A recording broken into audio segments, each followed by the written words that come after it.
afternoon sa ating lahat. Hello, good Masaya ako, afternoon, Tutor Zara. Kamusta ka? ayun, okay na naman, Tutor Erwin. Kamusta ang iyong linggo? Ito, masaya naman. At Ayan. masaya dahil malapit na tayong matapos sa first quarter, no? Oo nga, Tutor Erwin. At pinapaalalahanan pala natin ang ating mga estudyante na next week po ay Tutor Erwin, ang Yeah, ating next week session. ay holiday tayo ng week na yon, no? Yung November 1 Mm-mm. dahil sa ating All Saints Day and All Souls Day. So tayo ay magpapahinga muna sa Itulay at babalik tayo the following week for our week 8. So ngayon ay week 7 tayo, malapit nang matapos. Tutor Zara, konting-konti na lang at tapos na ang ating first quarter at panibagong lesson na naman pagdating ng second quarter. Pero bago yon na mag-hi muna tayo sa mga bagong pasok, sa mga pumasok ngayon para sa ating talakayan. Wow, sa Go, ating, Tutor Erwin. I-shout out mo na yung mga ayan. No? estudyante natin. Shout out Excited ang pumasok. ang unang-unang pumasok ay si Bianca M. Pabelona ng San Lorenzo Ruiz Senior High School. Hello din kay Frances Carel Bayan ng Jones Rural School SDO Isabela. Ayan, di ba? Umabot na tayo sa Isabela. And ayan. Si Main Sebido ng San Lorenzo Ruiz Senior High School. Hello sa inyo dyan sa San Lorenzo. At kay Leniel C. Nicart ng San Lorenzo. Kay hello din kay Benji Monte de Ramos ng magkakaklase to no, sa San Lorenzo. At Oo si nga Charles eh. Jefferson Betonyo. Sino ba teacher niyan sa pre-calculus? Si Bianca Pabelona. Hello, good Hakot na afternoon. hakot, Tutor At si Erwin. James Hakot na Edwards, si hakot. Ryan Lloyd Yan. Genturo din. Ayan. Ayan, Tutor At Erwin, para ganahan tayo, basahin ko lang yung comment ni Alexandra Kapada, no? Ang ganda ni Tutor Zara, pogi ni Tutor Erwin, kakagana mag-aral. O, syempre, kakagana ring magturo kapag ganyan. Diba? siyempre, Ayan. kailangan nating na mag-ayos ng sarili para ang ating maituturo at ang ating mga estudyante ay merong kaaya-aya ding bukod sa kaaya-aya ang matututunan nila sa pre-calculus ay kaaya-aya din ang makikita nila sa pamamagitan ni Tutor Zara, no? Ayan. At syempre ni Tutor Erwin, di ba? Natuwa talaga ako. Bigla akong ginanahan magturo, Tutor Erwin. Ayan. Dahil dyan, simulan Ayos. na natin ang ating klase. At mukhang nagkakabulahan na tayo dito.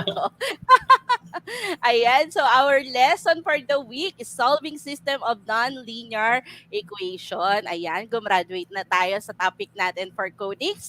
So for our week 7, we have solving system of nonlinear equation. Ayan po, no? So, syempre, okay, so tingnan natin kung ano yung mga learning objectives natin for this topic. So at the end of the lesson, you are expected to first illustrate systems of nonlinear equation. Second, we have determined the solutions of system of nonlinear equation using graph, substitution, and elimination. And then for our third objective, we have solve problem involving system of non-linear equation. Ayan. So sa tingin ko, handang-handa na sila, yan, pero kailangan nating mag-recap, Tutor Erwin, kasi hindi hindi ako makapag-move on. Okay? So kailangan nating Yeah. mag-recap ano, no? At saka baka mayroong mga estudyante rin na hindi makapag-move on sa last problem natin last time ano. So medyo nagkaroon tayo ng medyo hindi kalituhan. So ngayon, kailangan nating linawin 'yan para naman tawag dito, para naman makapag-move on ang lahat. Ayan. So sige. So for our last problem, a satellite dish is shaped like a paraboloid. This means that its cross section is a parabola. So in order to work properly, the receiver should be positioned at its focus. Okay, so ibig sabihin ang nawawala natin dito ay focus. So the satellite dish is 6 meters across at its opening and 0.75 meters deep at its center. How far from the vertex should the receiver be placed? Ayan. So, ulitin lang natin yung ating tawag dito solution last time and then ipapaliwanag natin kung bakit. Ano? So, now we have Okay, so the given nga, we have the parabola is 6 meter wide. So based on our graph, so this is our illustration last time, and 0.75 deep at its, okay, 0.75 meters to, no? So sorry, at its center. So the vertex is at the origin, and there are points 3 comma 0.75 and negative 3 comma 0.75. So sa paano natin nakuha yung mga coordinates na yon, ano? So nakuha natin yung mga coordinates na yon dahil nga sabi dito si parabola daw ay 6 meters wide. So ibig sabihin, meron tayong tinatawag sa parabola na axis of symmetry. Ibig sabihin, hinati ang parabola into two parts, okay? Equal parts. So, ibig sabihin, meron tayong 3 meters length sa left at meron din 3 meters length doon sa ating right. Okay? Ayan. So, um, 0.75 ang ating coordinate for y since it's 0.75 meters deep ang ating given. Okay? So, since the vertex of the parabola is at the origin, so syempre ang gagamitin natin ay standard equation na ang kanyang center ay ang kanyang vertex ay nasa origin din, which is x squared is equal to 4py. So x squared is equal to 4py dahil okay, ang ating parabola ay opens upward. Okay? Yan. Then, yan, sabi dito, using one point in the parabola, we will solve the focus. Okay, focus. So, ibig sabihin, meron tayong pair ng x and y. So, we can get negative 3 comma 0.75 or positive 3 comma 0.75. So, kahit alin doon ang pwede nating gamitin since yung dalawang yon ay nasa parabola naman. Okay? Yan. So we use the equation of the parabola and the point 3, 0.75. So yung pinili natin, no? To solve for P. Okay? Then we have, okay, the standard form for the parabola having vertex 0, 0. Then substitute natin, no? So for our x is positive 3. Okay, so we have 3 squared. Okay, and then we have 4p and then y naman natin ay 0.75. Okay, so therefore, ang ating p is equal to 3. Ano ang magiging conclusion natin doon? So ang ating magiging conclusion doon ay therefore, the focus should be placed 3 meters from its vertex. So kung ang vertex natin ay 0, 0, okay, makikita natin ang ating focus sa 0, 3. Okay, maliwanag yon. Ang ating focus ay makikita sa 0, 3. Okay, yung nakapagpagulo lang sa atin last time ay yung term na latus rectum. So yung dalawang point na yon ay hindi siya latus rectum. So pwede talaga siyang magpantay. Okay? Yan. So, ayan. So, makakapag-proceed na tayo sa ating susunod na lesson. Okay? But then, ang conics ay consider pa rin as non-linear equation. So, malalaman natin yan mamaya. Yan. Okay. Tutor So, Sarah, pwede ka na daw ba nga makatulog dyan sa ano, sabi ni may mga comments one, dito. one week akong hindi nakatulog ng maayos, Tutor Erwin, dahil syempre, as teachers, kailangan i-correct natin yung mga naiiwan nating maling information sa mga students kasi syempre, dadalhin nila yon, 'di ba? Actually, So, Tutor Zara, mm, tama naman yung iyong sinagot nung nakaraan eh, no? Kaya lang nalito lang ang ating mga students dahil sa point doon, no? oo, May point kasi doon na nakatapat sa tree, no? Parang ang nakikita natin ay nandun yung focus. Pero actually, hindi dun yung focus.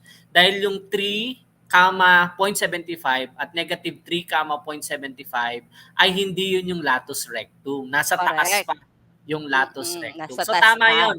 Medyo nagkalituhan lang ang ating mga students Oo, before. Kaya ayan. kasi inintay natin daw si Tatang Sir Isaac Newton hindi nagpakita.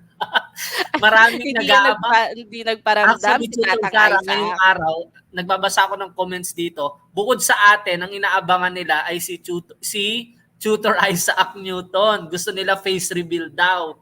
O, Oo hintayin nga. natin. Baka sa final natin, sa week 8 natin, ay mga face reveal yan Sir Isaac Newton. Ayun, o di sana mapagbigyan tayo ng ating international guest, no? Pero nagtatagalog Tutor Erwin, si Sir Isaac, 'di ba? Ang Oh, talino talaga. Okay, so now let us move on to our new topic. Okay? So recall lang natin, no, since ang ating topic ngayon, pero Tutor Erwin, papusuan muna natin kung ready na nga talaga silang mag-move on, no? Para makita ko naman kung naka-move kung, on or kung naka-move naintindihan on na na ang tayo. ating Yeah. naintindihan na yung last ano natin, O problem pa-comment naman, natin. pa-comment. Gusto natin ay Ayan. comment na puso na iba-ibang kulay. Ayan. Oo nga, 'di ba? Ayan, thank you, Lizette, Adeline. Ayan, ang dami na. Si William, si Cathy, si John Kiyoshi, si JC, Hapin, si Lee, Margaret. Ito yung madalas kong sinusulat kapag Tutor Zara, kapag yung sa batch natin, sila-sila din ito. Kaya nga, Tutor Erwin. Ayan. So, makikita mo talaga kung sino talaga yung mga sumusubaybay sa atin, Tutor Erwin. No? At hindi lang yan, nadadagdagan at nadadagdagan talaga sila every week, Tutor Erwin.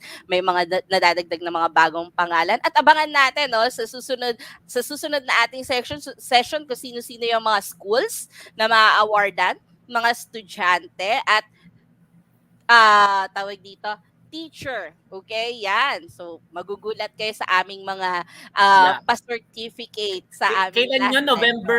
Kailan ba November tayo? 12, Tutor Erwin. November 12. O yan, bago natin Mm. makalimutan, since nasabi mo na, ay abangan po ninyo sa November 12, meron tayong awarding ceremony sa ating mga active students, active teachers na kasama natin dito, at active Yes. school. Ayan, mukhang may paramihan ng dito mo. Kaya Contest ng nga, school Tutor to eh. Erwin. Okay, so yan, mukhang ready na silang mag-move on at nakakakita na ako ng napakaraming comment na papuso dyan. So, recall na natin. So, as opposed to linear equation, nonlinear equations are equations composed of polynomials with degree greater than 1. So, sabi dito, yung dati, di ba, si linear equation, ang ating degree ay 1 or 0, 'di ba? So ngayon, ang ating nonlinear equation dapat daw 2 or pataas ang ating degree. Okay? Ayan. So degree greater than 1. Okay? Yan. So ngayon, equations of the conic sections are nonlinear since the polynomial that compose equations of conics has a degree 2. Okay, yan. So, ano nga ibig sabihin ng pag degree 2? Ibig sabihin, ang kanyang highest exponent or highest sum of the exponent ay equal sa 2. Okay?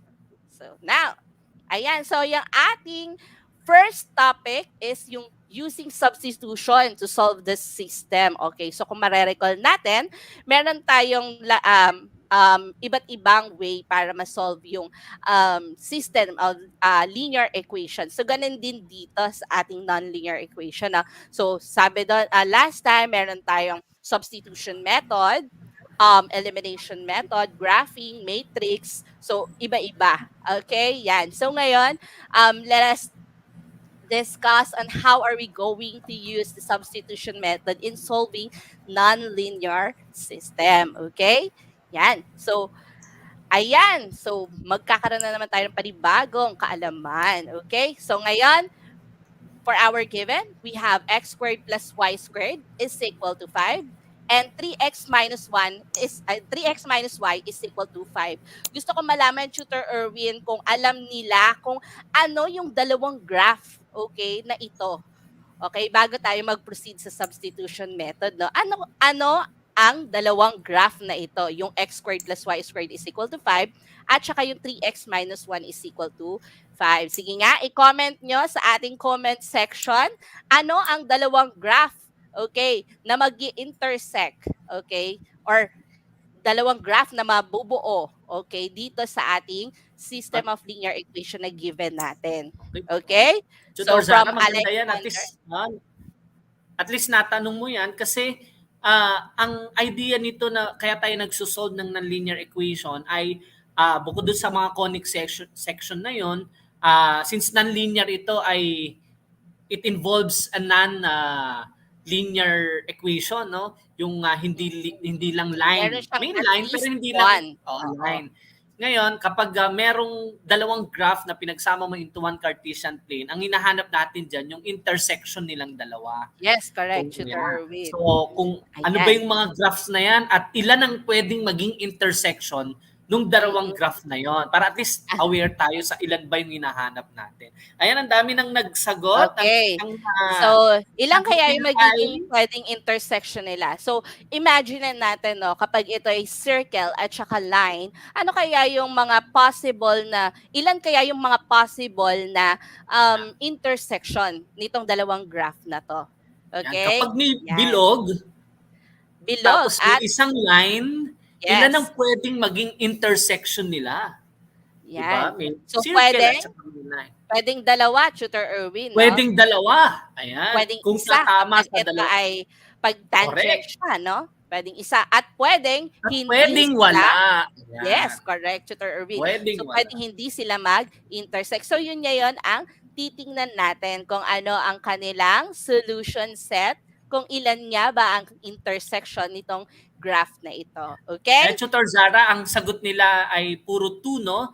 Gusto lang natin Okay. sabihin na yes, posibleng 2, pero Puwe possible din na 1 puwedeng 1? na Yes, oo. intersection at possible din na walang intersection. Kaya yun yung Ayan. aalamin natin.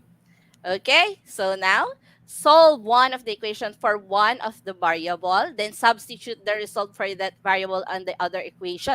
So be careful, no? Kung halimbawa, ang ating sinolve for one variable ay nasa 3x minus y is equal to 5. So dapat isa-substitute natin siya doon sa saan? Dito sa first equation. So kapag ang second equation ang ginamit natin to solve for only one of the variables, okay? So, ibig sabihin, dapat isa-substitute natin siya doon sa first equation. Okay? So, yan. Um, minsan, ano siya, common mistakes, no? Doon mo siya sinod, doon mo rin siya sinubstitute. So, syempre, magsasatisfy talaga yon, 'di ba? So, or ang magiging ano talaga, ang magiging sagot mo doon, mag-equal lang talaga yung equation na yon. So, 3x minus y is equal to 5. So, we have, okay, transpose negative 3 on the other side of the equation, and that gives you negative y is equal to negative 3x plus 5. So, now we have, okay, simplified equation of y is equal to 3x minus 5. So, ano susunod natin na step? Then, so y is equal to 3x minus 5 kanina, diba? So now we're going to substitute 3x minus 5 for y in the other equation. So gaya nga ng sabi ko kanina, eto, nasa linear to. So ibig sabihin, isa-substitute natin siya doon sa equation ng circle, which is x squared plus y squared is equal to 5. Okay? Yan. So ano kaya magiging itsura nun? Ayan. So, wala na tayong y variable kasi pinalitan na natin siya ng 3x minus 5. So, kanina nga, sinolve natin si y in terms of x. Okay? So, now we have x squared plus the quantity 3x minus 5 squared is equal to 5. Okay? Then, ayan, square the binomial. Okay, so dapat ma-recall pa rin natin, no, prerequisite yan, squaring of binomial. Okay, so now we have, okay, x squared, copy lang natin yon. Okay, 3x times 3x, 9x squared. 3x times negative 5 is negative 15x. Then, ano, wag kakalimutan ito times 2, 'di ba? Kasi dalawang negative 15x yan. That's why we have negative 30x plus square of negative 5, which is positive 25. And that is equal to positive 5. Okay? So, subtract 5 from both sides of the equation. Okay? Or ayun nga. So, para matanggal tong 5 doon sa ating right side. Okay? Or pwedeng i-transpose lang natin si 5 doon sa kabila. Okay? Now, we have, okay, 10x squared. Since we combine x squared and 9x squared, then we will just copy negative 3x. And then 25 minus 5, that gives you positive 20. And that is equal to 0. So, equate natin to sa 0 since we form a quadratic equation. Okay? Ayan. Then, we have simplified quadratic equation. Ayan, so anong ginawa natin? Dinivide natin. So, kung may common factor pa siya na may yung kanyang mga numerical coefficient ay may common factor pa, mas okay yon, okay? Na ating i-simplify muna para mas madali para sa atin ang kunin ang factors if it's factorable, and we can use the quadratic equation if it's not factorable, na? Yan. And to get the roots, okay, of x squared minus 3x plus 2 is equal to 0, we use factoring. Okay. Yan.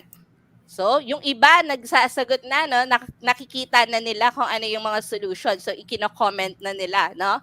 Okay, so we have factors x minus 1 and x minus 2 equal to 0. Ayan. Then, we equate each factor to 0 and solve for x. Ayan. So, meron na tayong dalawang value ng x. Okay, so since we have two values for x, so we have x is equal to 1 and x is equal to 2. So ngayon, isa-substitute natin siya. Okay, saan to galing? Sa ating equation ng circle, di ba? So nag-substitute tayo from equation of the circle.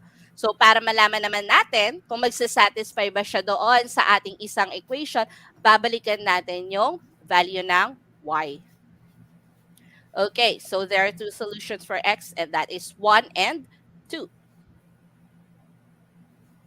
Ayan. So, substitute 1 for x in the equation 3x minus 5. Okay, yan. So, ngayon, ang ating first solution, which is 1, we're going to substitute it to y is equal to 3x minus 5, yung value kanina ng ating y. Okay, to find the corresponding solution for y that satisfies both equation.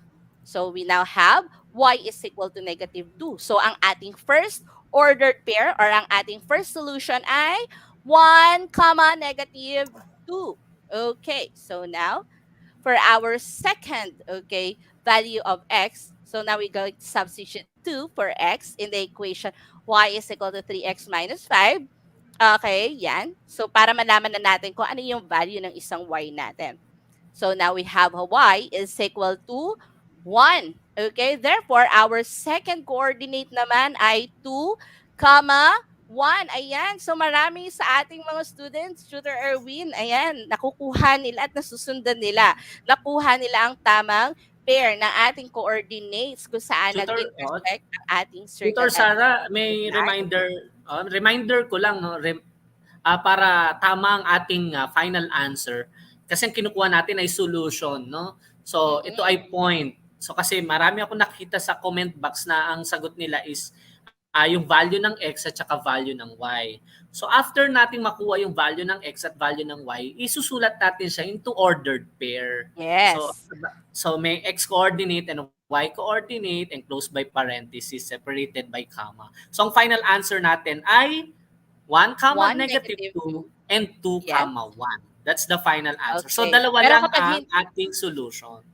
Oo, dalawang ating solution, at pag hindi pa rin talaga kayo satisfied, you can have substitution for both equation. So, pwede nyo balikan ang equation of circle tsaka equation of line. Pwede nating substitute both doon ang nakuha nating mga points para malaman kung nasa tama ba yung ating mga sagot. So, importante din yung checking, okay? If it Saka satisfy Tutor both Sara, equation. additional lang din kasi gumamit tayo ng factoring sa pag-solve ng Mm-mm. quadratic equation. Tandaan din ng ating mga mag-aaral, no, meron pa tayong dalawang methods pa, no, bukod sa Mm-mm. factoring. So meron tayong completing the square. Kung hindi factorable, we can use completing the square or quadratic Quadratic formula. formula, yes. Oo. Okay, yan. Kasi may mga yung iba kasi mabilis makakuha ng mga factors na, pero yung iba talaga Kung medyo factorable. yun. Pero meron tayong andyan ang ating quadratic formula para sure na sure talaga, okay, yung makukuha nilang value. Okay? Pero So kung now, factorable, use factoring kasi mas madali yon mm pag okay. factorable.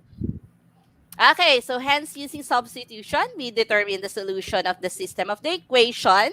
X squared plus y squared is equal to 5 and 3x minus y is equal to 5 are 1 comma negative 2 and 2 comma positive 1. Okay, so tingnan natin, i-check natin using other method naman. Kung magiging pareho ang sagot. May nagtanong sa akin ng mga student, no, ma'am, paano po kung isinold namin siya using elimination? Ma'am, paano po kung sinold namin siya using graphing? Okay. So, hindi po magbabago, okay, yung solution set natin. Okay, so dapat kung na-solve natin using substitution ay 1 comma negative 2 at saka 2 comma 1, dapat ganun din ang masusolve nyo at dapat ganun din ang makukuha nyo na system of equation. Okay, kasi may mali isa sa mga solution nyo kapag hindi yan nagtagpo. Okay? So, sa graphing method, check naman natin. Okay? So, ayan. So, here is the graph showing the system of equation and its solution. So, ito ang ating graph. Okay, for x squared plus y squared is equal to 5. Okay, at ito naman ang ating graph for 3x minus y is equal to 5. Okay, so yan, ano? So makikita natin ang intersection ng dalawang graph ay same doon sa nakuha nating solution set for substitution method, using substitution method. Okay, ayan. So pa-comment naman natin, Tutor Erwin, no, kung naiintindihan dyan. Anong Okay, gusto mong pa-comment. pa-comment? Um, bahala na. Ayan. Si Sir Oh, Isaac Newton pa lang, sabi ng isa nating kasamahan dito, ay na-block ni FB. Kaawa-awang oo. Isaac. Baka Oh, na Sir baka na-block Isaac, ni kasi FB. mag-face reveal ka na kasi. Ayan. So, comment system, okay, kapag naintindihan na. Ayan. Comment natin ang system kung bahala. Ay, sorry. Comment bahala na. Okay. Comment nyo bahala na. Comment Masunurin bahala eh. na kung naintindihan. Okay? So, pag tinype nyo dyan, yung bahala na ibig sabihin na naintindihan nyo yung yung topic natin, okay? Or yung dalawang method na yon. Ayan. Okay. Ang tataba ng utak ng mga estudyante natin, no? Bagay na bagay kayo sa STEM, guys. Okay. Okay, so now, sa tingin ko, handa na ulit sila makakita ng panibagong example, but this time in different method naman. Okay, so using elimination method to solve the system. Okay, so Junior Erwin, so hindi naman natin nililimitahan yung mga student natin. No? So kung ano ang gusto nilang gamitin na method na for as long as makukuha talaga nila yung tamang solution set. Pero kasi minsan may ano ang mata natin no na eto mas madaling i-solve using substitution method. Eto mas madaling i-solve using elimination method, Correct. no? So syempre wala naman ng bayani. So ang mga bayani ngayon ay mga ano na, no? Nandun na sa may mga kanya-kanya ng monumento, 'di ba? So syempre, ang kung saan mapapadali ang buhay natin, 'di ba? Or Correct. kung saan mas madali ang solution, siyempre yun yung gagamitin natin. Unless Tutor Oh, Zara, adventurous siya, no, na gusto niyang oo. talagang lahat ng obstacles gustong Yes. daanan. Oo. O kung halimbawa Parang ganito at gusto niyang parang ito, i-solve no? using Oh, lahat substitution. Oh. lahat naka-squared yung variables natin x and y, lahat Mm-mm. naka-squared siya, no. So kung gagamitin natin yung substitution method, magi-square root pa tayo, no? Kasi kukunin Mm-mm. natin yung x, value ng x or value ng y bago mag-substitute. Pwede naman, no? Kaso meron Puwede pa namang naman isang pero method, no? oo, May eto isa pang puwede naman method siyang na substitution. elimination. Oo, pero ang natin yung x squared, 'di ba? Dahil Direct ayaw tayo kay x squared. Pero dahil ay ayaw ayaw natin namin pahirapan, oo, dahil ayaw namin kayong pahirapan, siyempre kitang-kita niyo naman kung ano na yung puwedeng i-eliminate natin diyan. Siyempre eliminate. elimination method, 'di ba? Ayan. So ayan, so titingnan natin. So to solve a system of nonlinear equation using elimination, the first thing to do is to look for the variable that's easy to eliminate. Okay. Sige nga, ano yung variable na easy to eliminate dyan? Paki-comment nga sa ating chat box. Ano ang ating, okay, Ayan. Sige, tingnan natin. Pero Ano Tutor yung... Sarah, nakalimutan mong tanungin kung anong graph yan. Uy, oo nga. Tingnan nga natin. Sige, ano ang graph? Ayan. Ito yung favorite student ko, si Alexander. Daming hugot po. Mukhang naghihinala na ako kay Alexander. Kung Alexander, kaano-ano niya si Pete, si Isaac. ayan. So tingnan natin anong graph kaya ang dalawang ang ano kayang graph ang magi-intersect this time. Okay. Ayan, sabi ni Kathy, circle. Sabi ni Judel, it's hyperbola and ellipse. Dalawang graph Tandaan ang natin hinihingi na, natin. Tutor Zara, ang circle dapat plus, no? X squared plus Okay. Y squared. Mm-mm. And minus yun eh. So, hindi siya Oo. circle.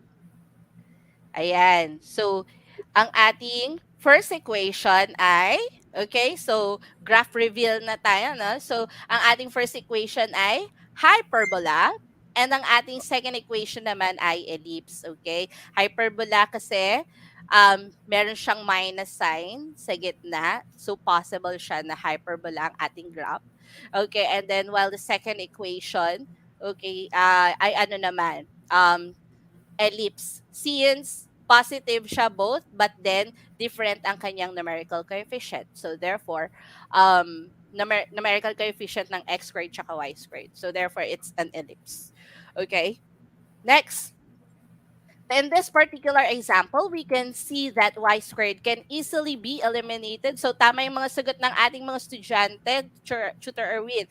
Mas madaling i-eliminate yung y squared. Okay? So, by adding the two equation.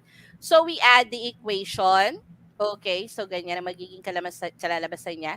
So, we're going to add x squared plus 2x squared. So, syempre, combine like terms para mas madali. Then, we have negative y squared plus y squared. So we have this. And then, syempre, kasama pati ito, yung nandito sa right side natin. So we have 5 plus 22. Ayan. Na talagang, ay, nako, talagang nakikinig ang ating mga estudyante sa kanilang mga teachers. Nako, ngayong linggo, talagang alam nila ang pasikot-sikot. Okay, yan. So, to simplify this one, we have 3x squared. So, na-eliminate yung part ng y squared natin. And then we have 5 plus 22 is equal to 27. Okay, then, divide natin both sides by 3. Now, we have x squared is equal to 9. Ayan. So, take the square root of both sides. We have x is equal to positive negative square root of 9. So, evaluate the square root. So, we have x is equal to positive negative 3. Okay, so we have two values for x. So, tingnan naman natin. Ilang kaya ang magiging value ng ating y? Ayan. So, we can also eliminate the variable x, no? So, ano yung ginagawa natin before para ma-eliminate yung isang variable natin? So, gagawin nating magkapareho. Okay? Yung coefficient, okay, ng tawag dito, ng coefficient, magkapareho ng coefficient sa kung ano man ang katabi nilang variable, no? Okay? So, same coefficient for term na i-eliminate natin and then i-opposite natin ng kanyang sign. So halimbawa, ito, ang eliminate natin ay x squared. So i-multiply natin itong isang x squared natin sa negative 2. So bakit opposite? Kasi mas madaling mag-add. Kasi nga, di ba, pag magkaibang sign, ina-add natin. That's the rule for elimination. Di ba? So now, ayan, so we're going to multiply negative 2, yung first equation natin. So now, distribute negative 2 to the equation and simplify. Okay, so now we have negative 2x squared plus 2y squared is equal to negative 10. Okay, so yan yung equivalent, tandaan, equivalent equation natin for x squared minus y squared is equal to 5. Okay, so now add the equivalent equation to the second equation of the system. Okay, so ganyan na magiging itsura niya. Okay, so now, ayan, mai-eliminate na natin yung x squared. So, negative 2x squared plus 2x squared, that gives you 0. Okay, then we have 2y squared plus y squared. So, we have this, negative 10 equals 22. Okay, so simplify natin. Now, we have 3y squared is equal to 12. Okay, ayan. So, 3y squared is equal to 12 na siya. kanina, katulad ng ginawa natin kanina, divide both sides by 3. That gives you y squared is equal to 4. And then take the square root both sides of the equation. So we have y is equal to positive negative square root of 4. Then evaluate the square root. And that gives you y is equal to positive negative 2. Okay, ilang kaya ang magiging ordered pair natin since we have two values for x and two values for y. Sige nga, pakitype po sa ating comment section. Ilan kaya ang magiging ordered pair natin or ilan kaya ang naging intersection nito? Okay, itong dalawang equation natin. Sige nga, sabi ni Judel, 4. Okay, how about the others? Ilan ang ating, ilan kaya, ilang beses kaya nag-intersect tong ating graph? Okay. Yan, sabi ni Rizalyn 4. At ayan, inulan na nga tayo ng 4. Okay, so your answer is correct. So we have four solution sets. Four solution set, okay, for this system of nonlinear equation. So therefore, we have, okay, -3, -2, -3, +2, 3, -2, and 3, 2. Okay, ayan. Okay na ba? Ayan, i-type ang elimination kung naintindihan niya. Sige nga, i-type sa comment box, elimination, kung naintindihan kung paano natin nakuha yung intersection, okay, ng ating hyperbola at ang ating ellipse. Okay? Ayan.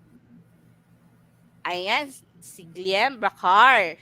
Sa Jadale. Okay, yan. Yan, So, lahat na ay that na-eliminate. ayan, Eliminate daw. naiintindihan nila. Okay, yung elimination method. Okay, so syempre, tingnan natin sa graphing method kung ang magiging itsura niya.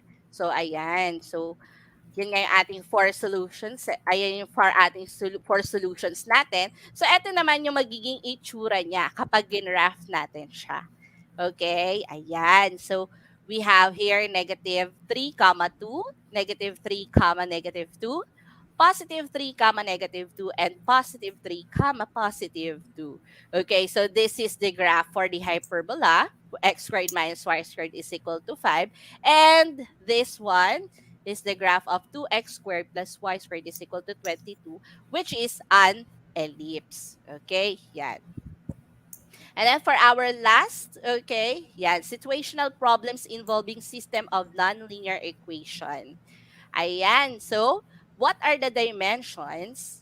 So, we are looking for the length and width of a rectangle whose perimeter is 56 centimeters and diagonal 20 centimeters. Ayan. So, tingnan natin. Oh. So, syempre, ano yung first step natin? So, we need to represent. So, representation and diagram. So, since perimeter natin ay 56, so we have P is equal to 50 centimeter. And then, yung length natin, so we have L. And then, width natin, W. Okay? So, syempre, huwag nyo na pahirapan sa sarili nyo. Doon na tayo sa kung length L, kung width W. No? Then, this is the diagram. Okay? So, now, here, okay, so ito yung ating diagonal, which is 20 centimeters. So the length of the diagonal is equal to 20 centimeters. Ayan. So, second, so we need to form the equation. So, since we are looking for the perimeter, so ano yung formula natin? So, para sa perimeter, perimeter is equal to 2L plus 2W. Okay, yan. So, ibig sabihin, 2L plus 2W is equal to the perimeter. Anong perimeter natin? Ang perimeter natin ay 56. Okay, so that's for our first equation. Okay, so now for our second equation, okay, so since diagonal ang pinag-uusapan natin at given naman ang length, ay hinahanap natin ng dimension, therefore, okay, nag-form siya ng right triangle. Okay, yan, nag-form siya ng right triangle, therefore, we're going to use the Pythagorean theorem to form, okay, equation 2. Okay, so now we have yung A square plus B square is equal to C square, diba? So now we have L square plus W square is equal to 20 square. Okay, now, so for our third step, find the solution. Okay, so now we're going to show your solution. So, tingnan natin using the substitution method. So, ano ang mas madaling i-transform? Okay, para makuha natin yung one of the variable or solving for one of the variable. No? So, syempre, dun tayo sa linear muna. Okay, kasi mas madali yon. Okay, so now, we're going to transform 2L plus 2W is equal to 56. Okay, para makuha na ma-represent natin yung one of the variable. Pwedeng W, pwedeng L. Okay? So, depende yun sa inyo. Pero, pareho lang din naman ang mag-a-arrive na sagot doon. So, kung ano man ang gusto nyo i-represent, or kung anong gusto nyo i-transform. Okay? Now, we have, okay, substitute the expression, okay, 28 minus W because we solve L in terms of W. So, kanina, L is equal to 28 minus W. Okay, yan. So, parang hindi ko na ipakita yata kanina. Okay, dali. Ayan o, so 2L plus W is equal to 56. So, divide natin lahat by 2. So, we have L plus W is equal to 28. And then we have L is equal to 28 minus W. So, ang ginawa natin, sinolve natin si L in terms of W. Okay? So, kaya nagkaroon tayo ng ganito. So, yun sa linear, galing ang ating one of the variables. So, therefore, so substitute natin siya doon sa, okay, sa ating second equation, which is L squared plus W squared is equal to 20 squared. So, palitan na natin yung L squared ng 28 minus W squared. Then, copy lang natin yung W squared. Okay, is equal to 20 squared. Okay, yan. So, solve for the values of the variable. Ayan. So, ang ginawa natin, in-expand natin to, no, yung 28 minus W squared. Okay, so now we have, okay, so 784, 28 squared, then negative 28W, negative 28W ulit, plus W squared. And then copy natin itong isang W squared dito, equals 20 squared. Then, simplify. So, we have this, yung 20 squared magiging 400. Yung dalawang negative 28W magiging negative 56W. And then, yan, ilipat natin si 400 dito, magiging minus siya, kaya 384 to. So, para mas madali nating makuha, okay, we have, okay, so in-arrange muna natin sila. Then, divide, okay, both sides by 2. So, now we have W squared minus 28W plus 192 is equal to 0. So, by factoring, makukuha na natin yung values ng W. Okay. So, we have 16 and 12. Okay, yan. So, ibig sabihin nun, anong ibig sabihin nun? So, it's either 16 or 12 yung width natin. So, kung 16 ang ating width, therefore, length yung W. Okay? Kung halimbawa, ang W naman natin ay 12 centimeters, therefore, ang length natin ay 16 centimeters or vice versa. No? So, now, for the last part, we're going to state our answer. The dimension of the rectangle is 12 cm, 12 centimeters by 16 centimeters. Okay, pero kung halimbawa at nagdududa pa rin kayo, okay, so kung ano talaga ang magiging length niya, o di solve nyo yung length. If W is 12, then length is equal to 16. If W naman is 16, therefore, ang length naman natin ay 12 centimeters using, okay, yung kanina na yung sinolve natin na L in terms of W. Okay? Ayan. So, for our additional activity, tutor, or with additional activity na naman to at hindi na naman tayo dahil time na. Okay? So, for our additional activity, the difference of two numbers is 3 and the sum of their squares is 185. Find the Ang two tawag ang tawag numbers. natin diyan, Ayan. Tutor Zara, ay pabaon, 'no? So ayan ang ating Mga pabaong pabaon. activity. Puwede yung bonding Oo. moment ng kaniyang, mama at saka ni papa at Oo, saka at ni ate, dahil kuya, 'no? medyo, 2 linggo tayong hindi magkikita-kita, ayan, so bonding moment niyo ng nonlinear system of nonlinear equation. Ayan, so ay naku, Tutor Erwin 'no, sayang nga lang at, 40 minutes, but still ang daming natutunan ng ating mga estudyante sa loob ng 40 minutes ano. Ayan, Yeah. so kita-kita-kits tayo sa susunod natin na session at Pero Tutor Zara, may feedback marami form ba kaming kayo?